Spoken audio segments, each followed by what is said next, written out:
Bonjour tout le monde, j'espère que vous allez bien. Donc aujourd'hui, je suis là pour vous présenter mon projet de l'école de l'académie, un projet là, qui a été réalisé dans le cadre du cours design professionnel. Juste ici, on voit une vue en plan. Si jamais là, au cours de la vidéo, vous vous demandez vous êtes où dans l'espace, vous pouvez vous référer à ce plan-là. Avant de commencer, je voulais venir vous présenter un petit peu mes matériaux parce que vous allez beaucoup les retrouver au courant de la présentation, là. Au niveau de mes planchers, j'utilise une porcelaine effet terrazzo au niveau de ma salle de bain, de mon mudroom. Donc, ça va être une porcelaine que vous allez vraiment voir réapparaître dans mon projet. Au niveau de ma salle de classe, là, à ce niveau-là, vu que c'est en lien avec l'horticulture, on va avoir beaucoup d'eau pour pouvoir arroser les plantes. Donc, j'ai utilisé une porcelaine effet bois, contrairement à un plancher d'ingénierie, là, vraiment pour réduire l'effet, réduire les problèmes au niveau de l'eau. Comme j'ai dit, un plancher d'ingénierie de chez Mirage que j'utilise sinon pour le reste de l'ensemble du projet. Au niveau des murs et du plafond, j'utilise un effet marbre, donc un quartz effet marbre de Vicostone. Donc, comme on devait les mettre en valeur, c'est vraiment ceux-là que je vais mettre en valeur, ainsi que le quartz effet béton de Vicostone toujours. Donc, ce sont des matériaux que vous allez vraiment voir au courant du projet. Pour ma peinture de plafond, j'utilise la O77 de Benjamin Moore. Et pour tous mes murs, portes, caissons, vous allez beaucoup remarquer le verre écossais de Benjamin Moore, le H634, qui va aussi se retrouver là, sur mes lambris interbois juste ici en haut à droite. J'utilise aussi du quartzite effet marbre au niveau de ma cuisine et de ma salle à manger. Vraiment pour donner un petit détail et faire un lien aussi avec l'horticulture. Et finalement, pour mes armoires, j'utilise un plaquage de chêne blanc. Pour mes comptoirs, on revient toujours chercher le quartz Vicostone pour le mettre en valeur. Maintenant, je vais vous présenter brièvement mes vues. Directement ici, en rentrant, on a le mudroom. Donc, je ne vous expliquerai pas nécessairement les matériaux vu que je viens de passer dessus.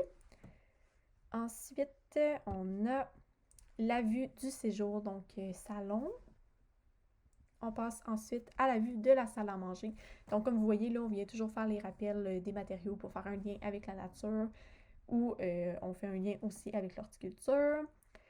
Vue de la cuisine toujours. Et une vue de l'ensemble.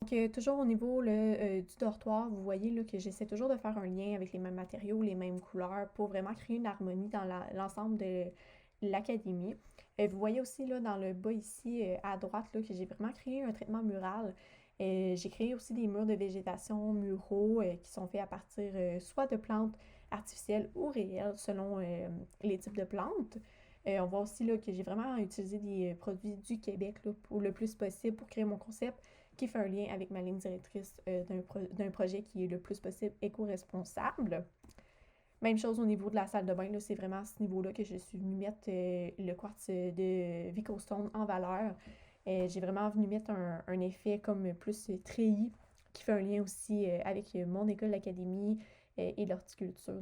Si vous portez attention à l'extérieur, vous allez souvent voir des treillis sur lesquels des plantes peuvent reposer. Je suis venue mettre le quartz Vicostone en valeur avec un LED éclairé à l'arrière. Donc, à ce niveau-là, ça permet vraiment de le mettre en valeur et de créer un produit là, qui peut sortir de la norme un petit peu. Et pour conclure, je vous présente un petit peu ma salle de classe.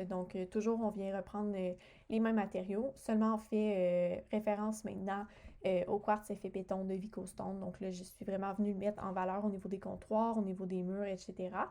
Et ensuite, là, l'autre côté de la pièce, plus ce côté-là, j'ai mis un espace pour la pousse des semis avec un éclairage au LED qui est pensé parce que dans le fond, la lumière naturelle qui provient d'une fenêtre extérieure est rarement suffisante pour une bonne croissance des semis.